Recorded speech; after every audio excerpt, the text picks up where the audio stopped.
Hi there. My name's Karen Edwards and I'm a storyteller from Carnlough in the Glens of Antrim. Today I'm going to tell you one of my own stories that is set in the Glens.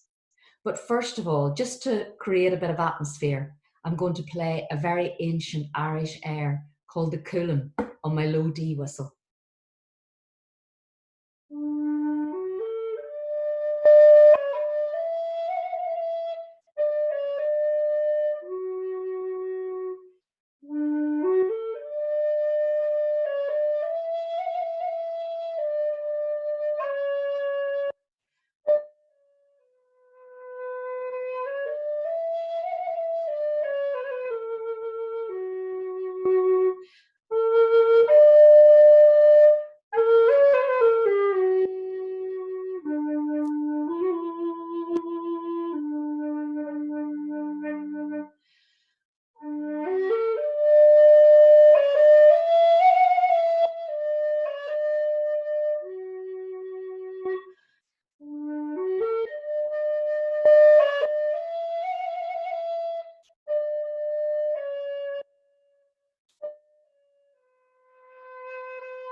In the late 1800s, the little village of Glenarm, which nestles on the County Antrim coast, probably wasn't very much different from what it's like today.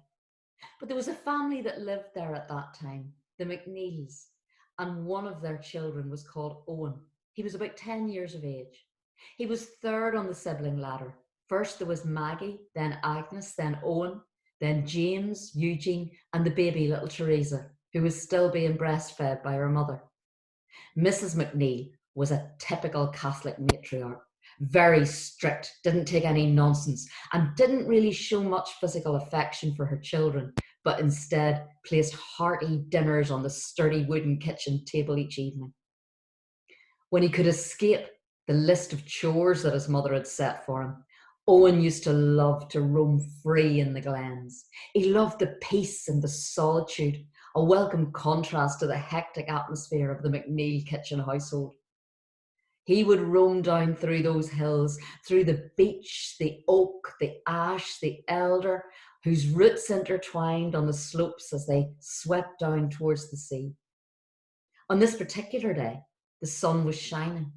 The clouds were scudding across the sky, swept forward by a swift easterly breeze, and Eoin had escaped the household. It was his father Archibald's fervent wish that he would go to study at St Malachy's College in Belfast, because already Eoin was showing a great aptitude at school. But that was not for 3 years hence, and in the meantime, when he could, he was free to indulge himself in the glens and the peace and solitude that he found there. Suddenly, Eoin burst through a bracken hedge and stopped stark in his tracks, because there, in the glade right in front of him, was a doe lazily munching on the lush green grass. Darker spots decorated her back and shoulders, and as she lifted her head, her liquid brown eyes stared at Eoin. Even more surprising, A foal was nuzzling at one of her haunches, trying to release the milk that would flow from a suckled teat. Owen didn't want to move 1 inch in case he broke the spell. But suddenly, the doe's head whipped up, startled by the sound of a rifle in the distance, no doubt from a hunting party licensed by Lord Antrim. She turned around, and as fast as she could, she fled through the bracken and the trees, followed closely by the foal. Owen couldn't resist it. He wasn't as fleet of foot as the doe, but years of running the glens had made him quite swift, and he could just about keep her in his sights as she flew through the forest. Then he watched as the doe and her foal stopped. The hunting party had paid huntsboys pennies to go round the back of the doe and her foal, erecting a barbed wire fence, effectively imprisoning them on what they thought were castle grounds. But Owen knew that not in everything were the gentry superior, because they hadn't reckoned with the meandering boundaries of the castle estate. And Owen was fairly sure that the land on which the doe and her foal stood actually belonged to his family, handed down through the generations. He knew immediately what he had to do. He set off as fast as he could and flew back through the forest, out of the castle gates, through the village, and in through the half door of the McNeil kitchen. His mother tried to ask him where he was going, but he didn't even stop. He ran on until he got to his father's study at the back, where Archibald McNeil, a local businessman, was attending to his accounts. Owen could hardly speak. He was so out of breath. Father, there's a doe and her foal. They're imprisoned in our land. I think they're going to shoot it. Please come quick. Archibald McNeil looked over the top of his horn-rimmed glasses. He could see the pent-up distress in the heart of his young son.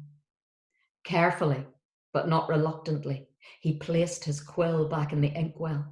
He got to his feet and he strode across the kitchen, ignoring his wife's plea as to where he was going when the dinner was nearly ready. He lifted his coat from the hook and shrugged it on with agility, heading out the door to where the mare Bess was tethered and saddled from earlier. He lifted the 10-year-old Owen up onto the horse's back and mounted himself, and they set off through Glenarm village at a swift trot. They passed St. Patrick's Church of Ireland, nestling beyond the bridge, and turned left into the castle estate. And when he got through the gates, he nudged Bess into a canter and didn't stop until he reached the hunting party. There, the doe by this time had caught one of her haunches on the barbed wire and was bleeding. Archibald dismounted and strode up to the lead huntsman, whom he distinguished by his black coat instead of red. "You do realise you're trespassing, sir?" No, we're a hunting party licensed by Lord Antrim. I thought we were on castle grounds." "Well, I must correct you in your mistake. And now I would be glad if you would remove yourself and your companions from my land." The huntsmen were further back. They had been watching the deer greedily, savouring in their minds a venison dinner that would be experienced after the deer had been hung for the required length of time, and then simmered in wine made from Spanish grapes and savoured with herbs grown in the castle garden by the castle cook. The lead huntsman recognised the confidence with which Archibald had spoken. He urged his companions to leave, and they all mounted their horses and rode off in the direction of the castle.